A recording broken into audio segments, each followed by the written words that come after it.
Lonnie Wilson ishte një nga modelet e reja në vitet 2000. Ajo zbukuroi kopertinat e shumë revistave me shkëlqim dhe u admirua për fizikun e saj të skalitur dhe bukurinë rrezatuese. Ajo gjithashtu njihej si gruaja e yllit të Baywatch, Jeremy Jackson. Megjithatë, jeta e saj mori një kthes të errët dhe tani ajo është e panjohur nga modelja mahnitëse që dikur ishte. Sot ajo jeton në rrugë dhe kërkon ushqim në kontinierët e mbeturinave. Si përfundoi jeta e saj kështu dhe pse refuzon ndihmë nga të tjerët, shihni videon e plot për të zbuluar. Mos harroni të pëlqeni videon, të abononi në kanal dhe të klikoni ikonën e këmbanës për të marrë njoftime kur ngarkojmë video të reja. Le të vazhdojmë. Lonnie Wilson lindi më 21 maj 1983 në Harnett, Kaliforni. Babai i saj ishte një kontraktues i njohur dhe nëna e saj, Christine Wilson, ishte një shtëpiake. Që në moshë të re, Lonnie ishte e magjepsur nga industria e modelimit dhe tërhiqej nga fitnessi dhe një stil jetese i shëndetshëm. Ajo hyri në skenën e modës dhe bukurisë në moshën 12 vjeçare, por përparimi i saj erdhi kur filloi të modelonte për revista të ndryshme fitnessi. Me figurën e saj të tonifikuar dhe bukurinë e jashtëzakonshme, ajo shpejt fitoi njohje, duke zbukuruar kopertinat e publikimeve të njohura të fitnessit si Glam Fit, Flavor, Iron Man dhe shumë të tjera. Ajo gjithashtu u shfaq në disa reklama dhe shfaqje televizive. Përveç karrierës së saj në modeling, Lonnie u fut në aktrim, edhe pse rolet e saj ishin më të kufizuara krahasuar me punën e saj si modele. Një nga paraqitjet e saj të dukshme ishte në thrillerin e vitit 2005, Expose, ku luajti rolin e Keira Miles. Wilson ishte vërtet në kulmin e karrierës së saj dhe po fitonte para të mira. Megjithatë, ajo që bëri edhe më të famshme në atë kohë ishte lidhja e saj me Jeremy Jackson, i njohur për rolin e tij si Hobie Buchanan në Baywatch. Të dy u takuan për herë të parë në fillim të viteve 2010. Të dy, duke qenë figura të njohura në skenën e argëtimit dhe fitnessit në Los Angeles, gjë që ndoshta ndihmoi të afroheshin. Ata shpejt u përfshin romantikisht dhe u martuan në vitin 2012 në një ceremoni private në një resort në Laguna Beach, Kalifornia. Fillimisht, marrëdhënia e tyre dukej lumtur. Ata u shfaqën së bashku në kopertinat e disa revistave të fitnessit dhe morën pjesë në shumë ngjarje me tapet të kuq, gjithmonë pranë njëri tjetrit, dhe dukej se ishin thellësisht të dashuruar. Megjithatë, pavarësisht imazhit të tyre publik si një çift glamoroz, jeta e tyre private ishte larg perfektes. Jeremy Jackson kishte një histori të problemeve me abuzimin e substancave. Ai ishte arrestuar në moshën 19 vjeçare për prodhimin e metafetaminës, kishte kaluar 90 ditë në burg për posedim dhe kishte kaluar 5 herë në rehabilitim. Fatkeqësisht, këto probleme u rishfaqën gjatë martesës së tyre. Abuzimi me substancat i Jeremys u përkeqësua, duke shtuar tensionet në marrëdhënie dhe duke çuar në debate të shpeshta. Gjatë një debati të nxehtë në shtëpinë e tyre, Lonnie akuzoi Jeremyn se e sulmoi, gjë që thuhet se i la asaj disa lëndime, përfshirë brinjë të thyera dhe gërvishtje në fytyrë dhe qaf. Incidenti ishte aq i rëndë sa Lonnie vendosi të kërkonte divorc pas vetëm 2 vitesh martesë. Pas kësaj përvoje traumatike, Wilson u përball me një rrugë të vështirë për rimëkëmbje, si fizikisht, ashtu edhe emocionalisht.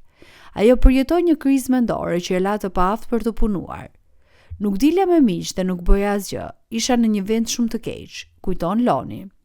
Modelja ju kthye drogës për ngushëllim dhe zhvilloi një varësi ndaj metamfetaminës kristalore, e cila përkeqësoi më tej shëndetin e saj mendor. Pasi ish burri i saj e dëboi nga shtëpia e tyre e përbashkët, ajo mori me qira një apartament në West Hollywood. Megjithatë, pa punë dhe duke luftuar me problemet mendore, ajo nuk mund të përballonte qiran për një kohë të gjatë dhe përfundimisht u dëbua. Deri në vitin 2016, Lonnie Wilson po jetonte në rrugët e Los Angeles. Ajo shpesh shihej duke shtyrë një karrocë pazari me sendet e saj, duke e çrregullt dhe e keq ushqyer.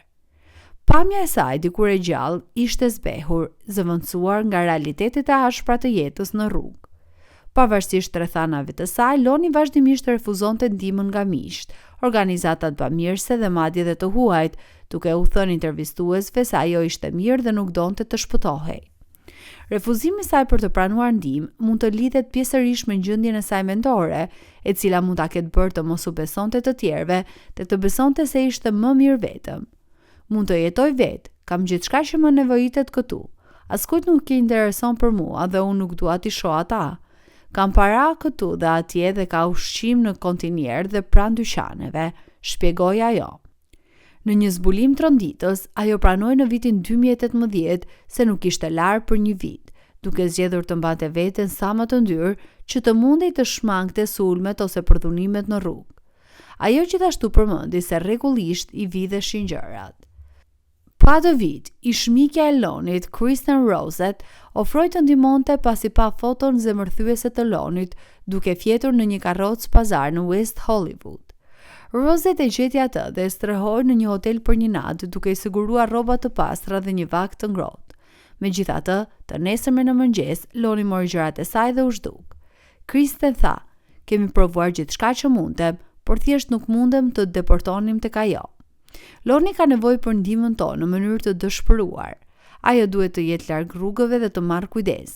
Më bën kaq të trisht, por nuk mund ta detyrosh dikë të pranojë ndihmën. Ajo duhet të dojë të ndihmojë veten." 2 vjet më vonë, Loni u rishfaq përsëri duke gërmuar në përkohsh për të gjetur rroba dhe ushqim pranë Venice Beach. Bukuria e saj dikurmanitese ishte shkatëruar nga varësia dhe ajo kishte humbur disa dhëmb. Është zemërthyese të shohësh se si ka përfunduar jeta e saj kaq drastikisht. Në vitin 2021 u bë një tjetër përpjekje për ta futur në një qendër rehabilitimi për të trajtuar varësinë e saj nga metafetamina. Larry Marinell, një specialist për rehabilitim nga substancat e palishme, ofroi ndihmën e tij profesionale falas. Ai zhvilloi një plan trajtimi për të dhe siguroi një shtrat në qendrën e detoksifikimit Victory në North Hollywood. Ai gjithashtu i ofroi disa muaj trajtim intensiv ambulator në biznesin e tij. Në total, ai po i ofronte Lonit trajtimin me vlerë $90,000 për ta ndihmuar të pastrohej dhe të rindërtonte jetën e saj. Megjithatë, vetëm pas një nate në hotel, Loni vendosi të largohej përsëri. Ky vendim ka të ngjarë të ketë lidhje me problemet e saj mendore. Në një intervistë të vitit 2018, ajo pranoi se ndjente shumë dhimbje, por nuk mund të jetonte brenda në asnjë vend. Ajo pretendoi se vuante nga elektrofobia e rëndë, një frikë nga elektriciteti, të cilën tha se vinte nga elektroshokët që kishte përjetuar çdo ditë për gati një vit. Ajo gjithashtu përmendi se marrja e substancave ishte vetmja mënyrë që ajo mund të menaxhonte gjendjen e saj.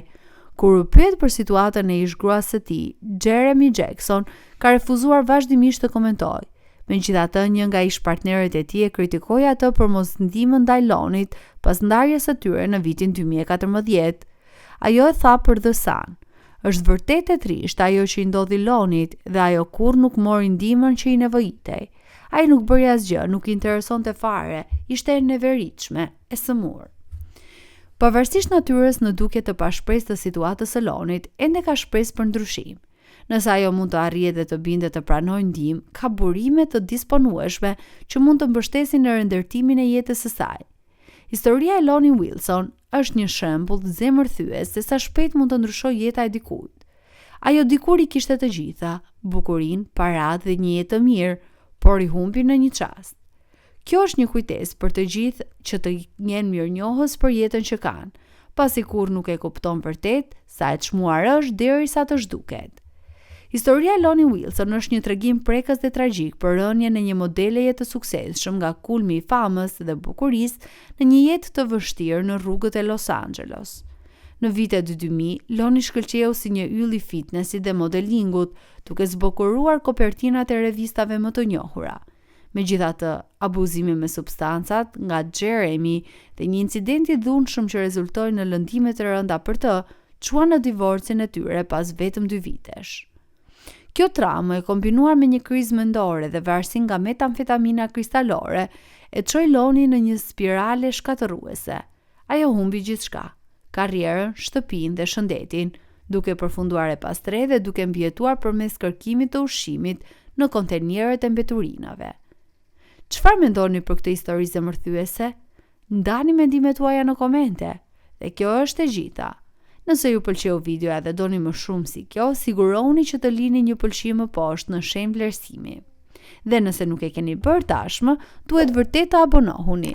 Abonohuni në kanalin tonë dhe prekni ikonën e këmbanës që të njoftoheni për çdo video të re që ngarkojmë.